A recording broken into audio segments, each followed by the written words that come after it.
सभी दर्शकों का प्रतिज्ञा 21 चैनल में हार्दिक स्वागत है। आज का टॉपिक है सामान्य ज्ञान। सामान्य ज्ञान के बारे में कुछ बिंदुओं के अंतर्गत अध्ययन करते हैं। तो आज का टॉपिक है सामान्य ज्ञान और इसमें हमने पहला पॉइंट लिया है आज जिसके बारे में अध्ययन करेंगे, वो है डैक्टिलोग्राफी।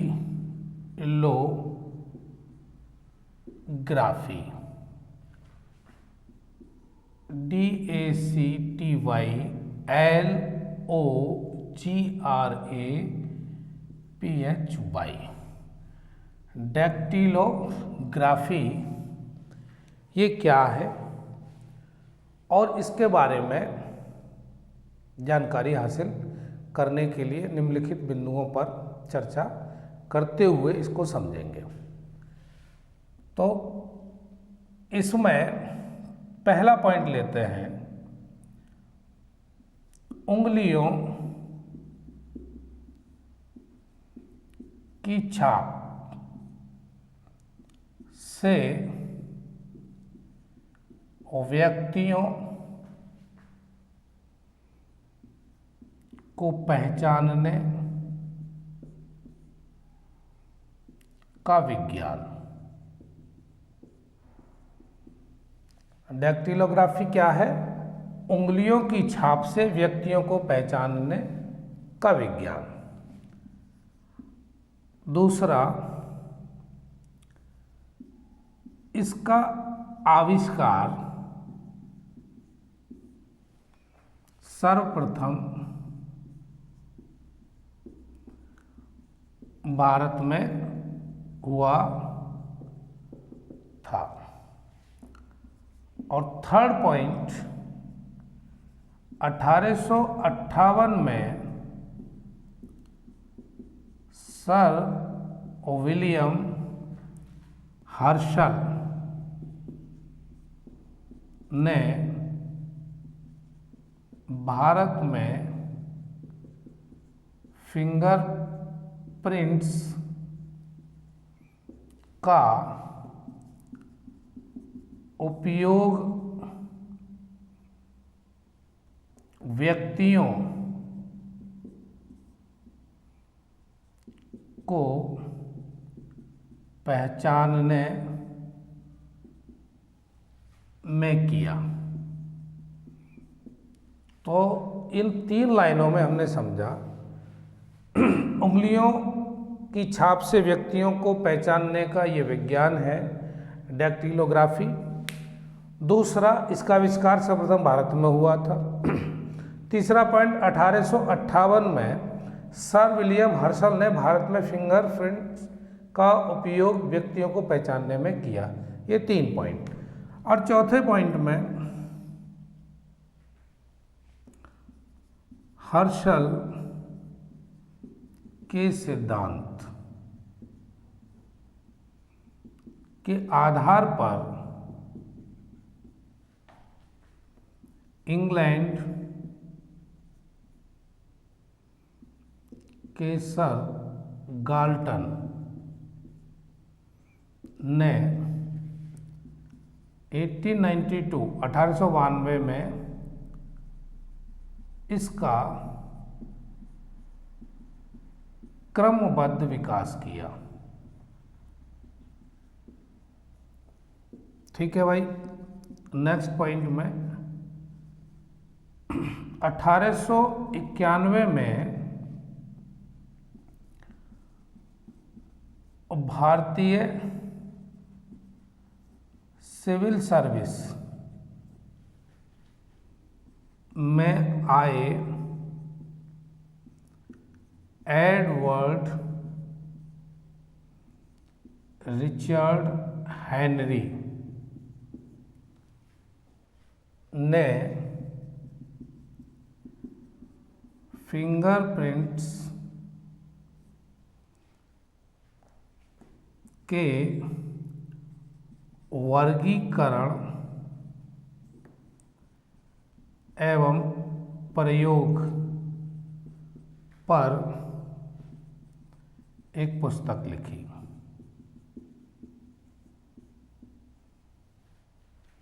ठीक है, कौन से पॉइंट पर चर्चा हुई हमारी? पहला पॉइंट, उंगलियों की छाप से व्यक्तियों को पहचानने का विज्ञान। इसका आविष्कार सर्वप्रथम भारत में हुआ था। 1858 में सर विलियम हर्शल ने भारत में फिंगरप्रिंट्स का उपयोग व्यक्तियों को पहचानने में किया।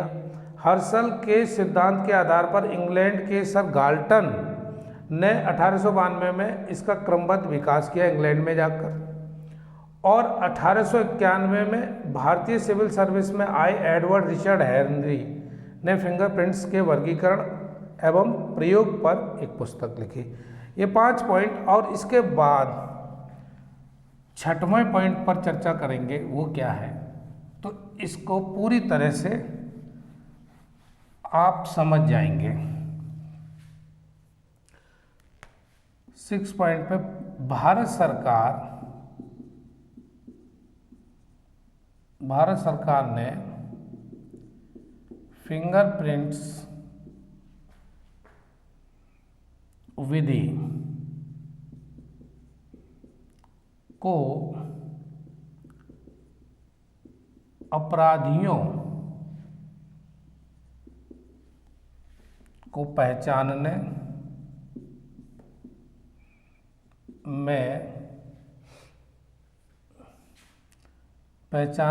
के लिए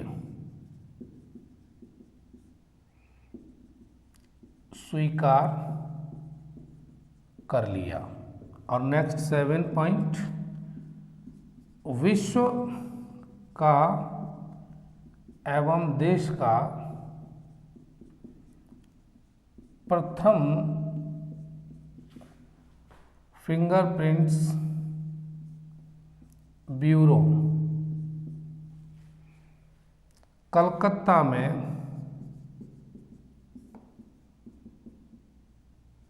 1897 में स्थापित किया गया।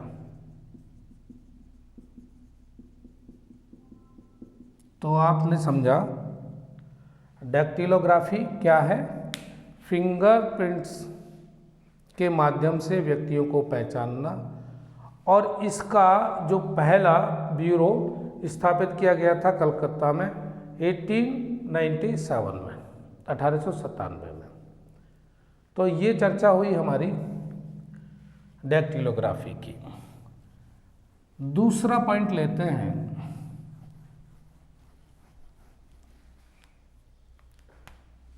India gate.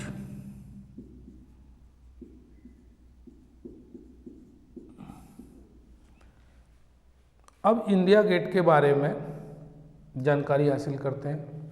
वो क्या? पहला पॉइंट, दिल्ली स्थित इंडिया गेट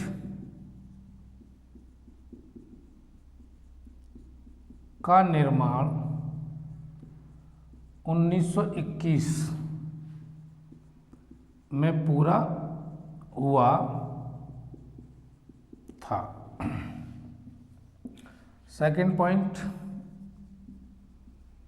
इसके डिजाइनर लुटियंस थे। नेक्स्ट, इंडिया गेट पहले all India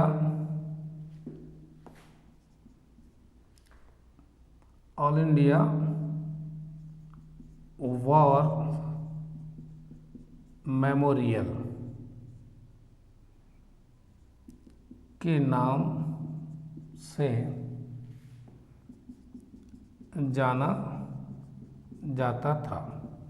India gate, Delhi स्थित इंडिया गेट का निर्माण 1921 में पूरा हुआ। इसके डिजाइनर लुटियंस थे। इंडिया गेट पहले ऑल इंडिया वॉर मेमोरियल के नाम से जाना जाता था। नेक्स्ट पॉइंट, इसके ऊपर नॉर्थ वेस्ट फ्रंटियर, कॉमा तृतीय अफगान युद्ध तथा प्रथम विश्व युद्ध में शहीद हुए, प्रथम विश्व युद्ध में शहीद हुए 13,516 भारतीय तथा ब्रिटिश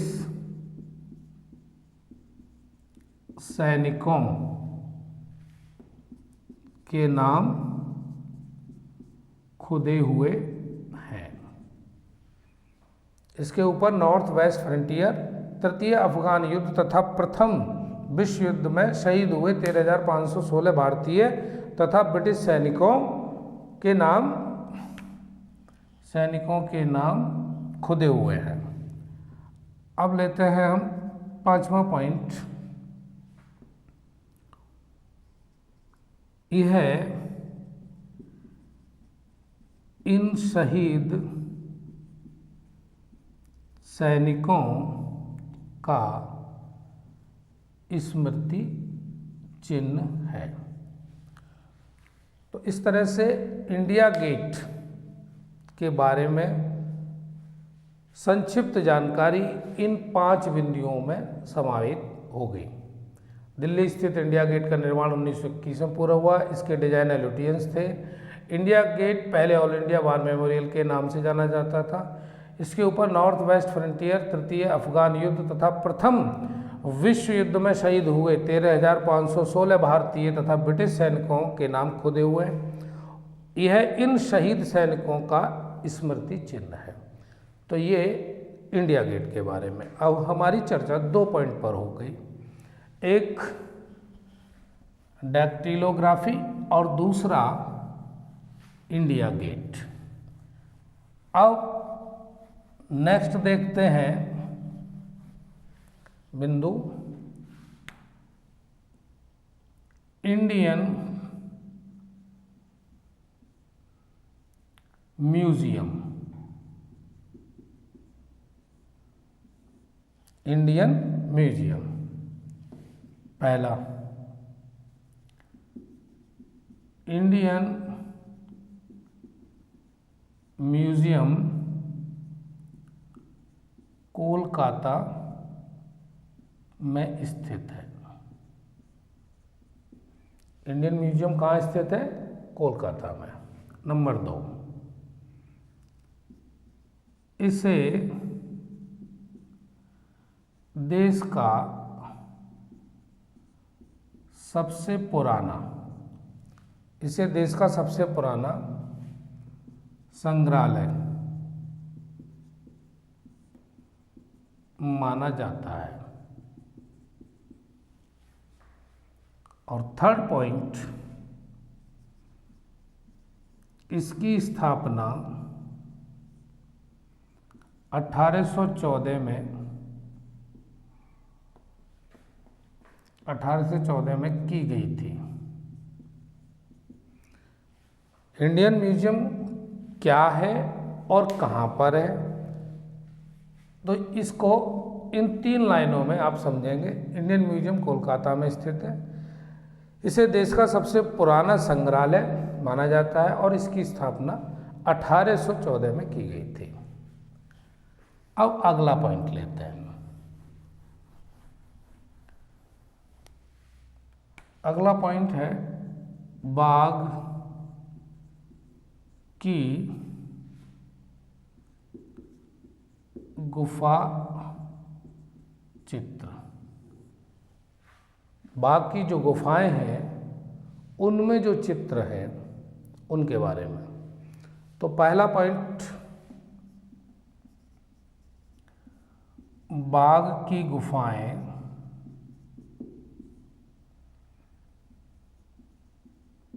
मध्य प्रदेश के धार जिले में स्थित विंध्य श्रेणी की पहाड़ियों में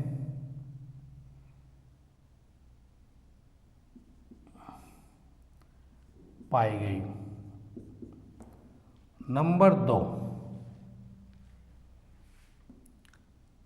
इनका पता सन 1907 में लगाया गया। और थर्ड पॉइंट, यानी बाघ जो गुफाएं हैं उनमें जो चित्र मिले तो उनकी जानकारी सबसे पहले तो 1907 में ही हुई, और चूंकि ये एमपी के धार जिले में स्थित विंध्य श्रेणी की पहाड़ियों में है। थर्ड पॉइंट पे नर्मदा की सहायक नदी, नर्मदा की सहायक नदी बाघ के किनारे स्थित होने के कारण ये बाघ की गुफाएं के नाम से जानी गई, क्योंकि नदी का नाम बाघ और उसी के किनारे ये पाई गई गुफाएं, तो इसका नाम हो गया बाघ की गुफाएं। फोर्थ पॉइंट, यहाँ कुल 9 गुफाएं हैं। पहली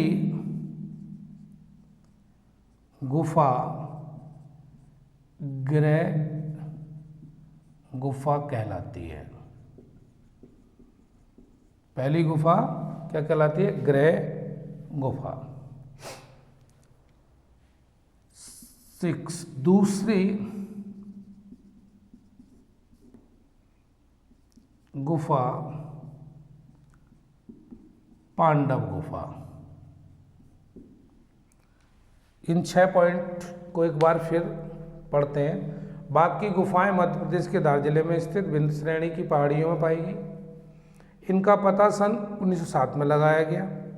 नर्मदा की सहायक नदी बाघ के किनारे स्थित होने के कारण ये बाघ की गुफाएं के नाम से जानी जाती है। यहाँ कुल 9 गुफाएं हैं। पहली गुफा गृह गुफा कहलाती है, दूसरी गुफा पांडव गुफा। अब अगले पॉइंट में समझते हैं बाकी जानकारी।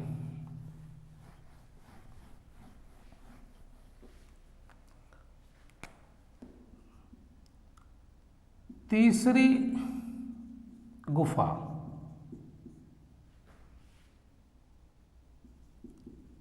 हाथी खाना में बोधि सत्व के चित्र बने हैं। नेक्स्ट पॉइंट, चौथी गुफा रंग महल।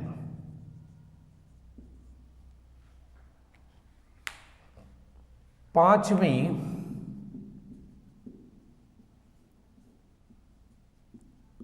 गुफा में छतों, दीवारों तथा स्तंभों में टेम्परा शैली के चित्र हैं। तो इस तरह से बाघ की गुफाओं के बारे में ये जानकारी हासिल की और अब आगे अगला पॉइंट, अब तक हमारे कितने 3 पॉइंट हुए। अब लेते हैं 4 पॉइंट हो गए, 5वां पॉइंट लेते हैं गढ़पूर्ति। ये गढ़पूर्ति से क्या समझते हैं, गढ़पूर्ति क्या है, गढ़पूर्ति से क्या तात्पर्य है। तो इसमें देखते हैं गढ़पूर्ति, जिसको अंग्रेजी में कहेंगे कोरम, विधायिका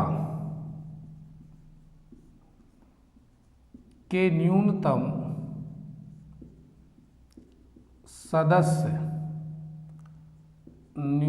सदस्यों की वह संख्या, न्यूनतम सदस्यों की वह संख्या जो सदन की कार्यवाही, जो सदन की कार्यवाही के लिए मान्य समझी जाती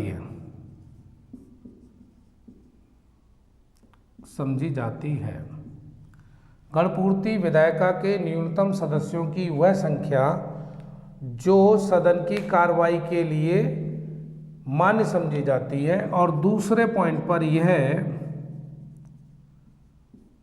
सदन की कुल सदस्य संख्या के 10वें भाग, कुल सदस्य संख्या के 10वें भाग अर्थात 1/10 के बराबर होती है। गढ़पूर्ति विधायिका के न्यूनतम सदस्यों की वह संख्या जो सदन की कार्रवाई के लिए मान्य समझी जाती है और यह सदन की कुल सदस्य संख्या के 10वें भाग के बराबर होती है अर्थात 1/10। तो गढ़पूर्ति समझ में आया। अगला प्रायद्वीप। प्रायद्वीप ये क्या होता है भाई, इसको समझते हैं। किसी मुख्य स्थल का वह भाग जो, किसी मुख्य स्थल का वह भाग जो 3 ओर जल से घिरा रहता है।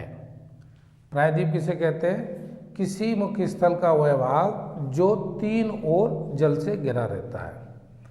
और द्वीप, द्वीप का क्या मतलब है, वह स्थलखंड जो चारों ओर जल से घिरा रहता है, क्या कहलाता है, द्वीप कहलाता है।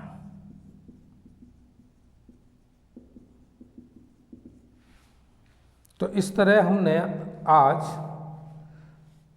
सामान्य ज्ञान के अंतर्गत कुछ बिंदुओं पर चर्चा की और जानकारी हासिल की। और इसी तरह से आप अपना सहयोग बनाए रखिए। आज की क्लास यहीं तक, मिलते हैं फिर किसी नए टॉपिक के साथ। तब तक के लिए आप खुश रहें, मस्त रहें। धन्यवाद।